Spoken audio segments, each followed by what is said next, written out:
כדי כן לעשות, לראות את זה בבקשה בגודל אמיתי, אנחנו בונים לו פאי 4. בואו נבנה פאי 4 על פאי 1, אחר כך פאי 4 על פאי 2, ונמשיך הלאה. אני לוקח כאן פאי 4 לקטע הזה, לוקח לו קו מקביל,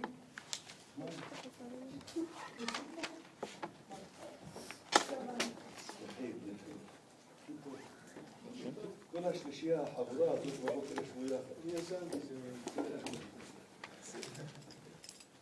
טוב, תקבל בו נוכחות שאתה נשאר. זה כבוד לי שאתה נשאר. עם החבורה הזאת. חבורה בעברית אף פעם לא אומרים לאנשים טובים. חבורה זה מכבי. תראה פוליטיקאי ישראלי איך הוא מדבר. אתה יודע מה אני עשית עכשיו במכונות? בינינו. אני אמרתי להם תראו חבר'ה, אני לא רוצה להגיד שאתם מעתיקים לי. אני כאילו אמרתי להם. אבל יש הרבה עבודות זהות. ככה היה. אמרתי רגע, עכשיו בפעם הבאה באמת, בשבוע הבא, אני הולך לשבת בפינה, מזמין אנשים מהר.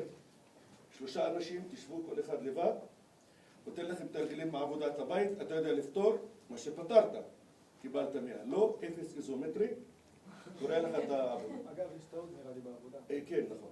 עכשיו, אמרו, אוקיי חיים, אז יצאנו הפסקה, הם עשו עבודות ככה, חזרתי לראות שהכל הסתמצם בזד קטן. אתכם אני עדיין לא אעשה את זה, אבל אני מבטיח לעשות. אוקיי? עכשיו. איזומטרי אבל? פאי 4. לוקח קו מקביל לקטע A1 B1, קורא לו 1-4. מ-A1 אני מוריד קו ב-90, אתה מבסוט עכשיו יושב רק תסתכל, נכון?